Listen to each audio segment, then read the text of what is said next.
നമസ്കാരം. മുഖ്യമന്ത്രിയുടെ മകൾക്ക് സ്വകാര്യ കരിമണൽ കമ്പനി മാസപ്പടി നൽകിയെന്ന ആരോപണത്തിൽ കഴമ്പുണ്ടെന്ന രീതിയിൽ രജിസ്ട്രാർ ഓഫ് കമ്പനീസിന്റെ അന്വേഷണ റിപ്പോർട്ട് പുറത്തുവന്നതോടെ ഈ വിവാദത്തിൽ വീണ്ടും രാഷ്ട്രീയ ചർച്ചകൾ സജീവമാണ്. നിയമപരമായ കരാറും സുതാര്യമായ പണമിടപാടും എന്ന രീതിയിൽ വീണയുടെ കമ്പനിക്കായി മാധ്യമങ്ങളിൽ പ്രതിരോധം തീർത്തത് CPM ആണ്.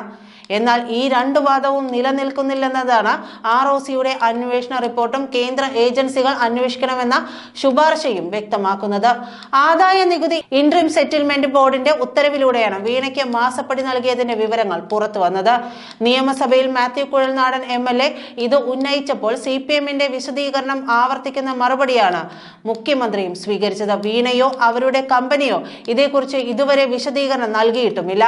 സ്വകാര്യ കരിമണൽ കമ്പനി എക്സോലോജിക്കിന് നൽകിയ പണത്തിന് പുറമെ വീണയ്ക്ക് മാസം തോറും പണം നൽകിയിട്ടുണ്ട്. അത് ROCയുടെ അന്വേഷണ പരിധിയിൽ വരുന്നില്ല. വീണയ്ക്ക് ലഭിച്ച പണത്തിന്റെ കണക്ക് അവരുടെ ഭർത്താവായ മന്ത്രി മുഹമ്മദ് റിയാസ് തിരഞ്ഞെടുപ്പ് കമ്മീഷന് നൽകിയ സത്യവാങ്മൂലത്തിലും കാണിച്ചിട്ടില്ല. മുഖ്യമന്ത്രിക്കും മകൾക്കുമെതിരെ കേന്ദ്ര ഏജൻസികളെ രാഷ്ട്രീയമായി ഉപയോഗിക്കുന്നുവെന്ന ഒറ്റ വാദത്തിലേക്ക് ഈ വിവാദത്തിലുള്ള പ്രതിവാദം ചുരുക്കാനാണ് ഇപ്പോൾ CPM ശ്രമിച്ചുകൊണ്ടിരിക്കുന്നത്. എന്നാൽ ഉത്തരം കിട്ടേണ്ട ചോദ്യങ്ങൾ പലതും ബാക്കിയാണ്. CPM ഇക്കാര്യത്തിൽ പറയുന്ന കാര്യങ്ങൾ അല്ലെങ്കിൽ വാദങ്ങൾ ഇങ്ങനെയാണ്.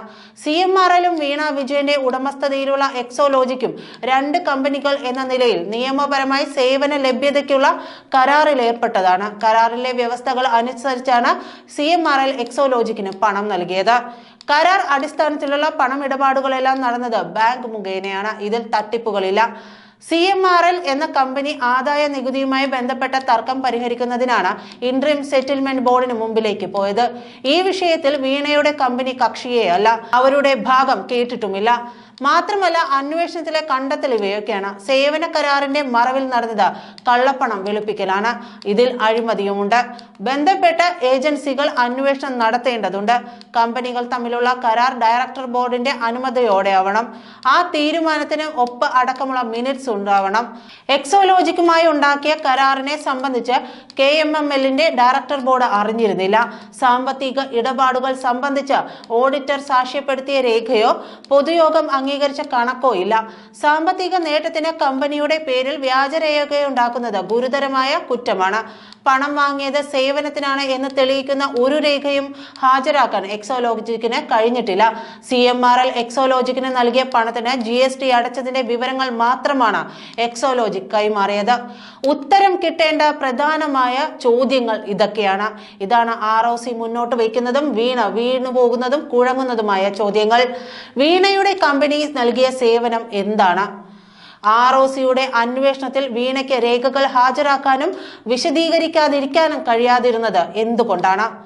CMRL കമ്പനിയുടെ ഡയറക്ടർ ബോർഡിൽ പൊതുമേഖലാ സ്ഥാപനമായ KSIDCയുടെ പ്രതിനിധിയുമുണ്ട്. ഇത്തരം കരാറിൽ ബോർഡ് അംഗങ്ങൾക്കും ഉത്തരവാദിത്തമുണ്ടെന്ന് അന്വേഷണ റിപ്പോർട്ടിൽ പറയുന്നു. എന്നിട്ടും KSIDC എന്ത് നടപടിയെടുത്തു?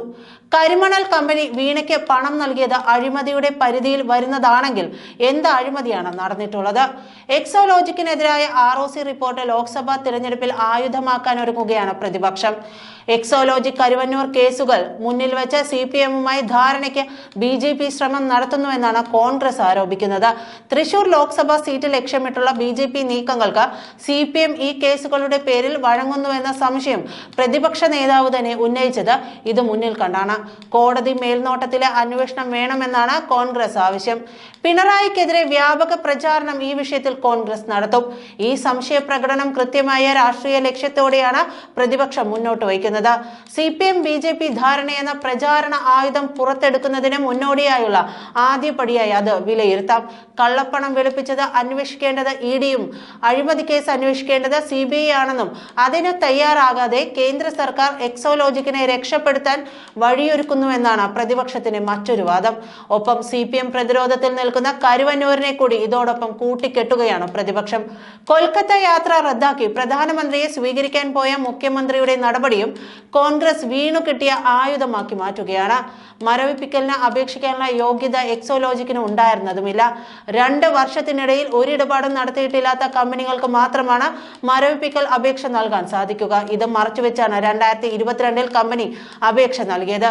2021 മെയ് മാസത്തിൽ എക്സോലോജിക് ഇടപാട് നടത്തിയതിന് രേഖയുണ്ടെന്ന് ROC പരിശോധനയിൽ കണ്ടെത്തിയിട്ടുണ്ട്. തീർപ്പ് കൽപ്പിക്കാത്ത നിയമ നടപടികളോ നികുതി അടയ്ക്കാൻ ഉണ്ടെങ്കിലോ മരവിപ്പിക്കലിന് അപേക്ഷിക്കാനാവില്ല.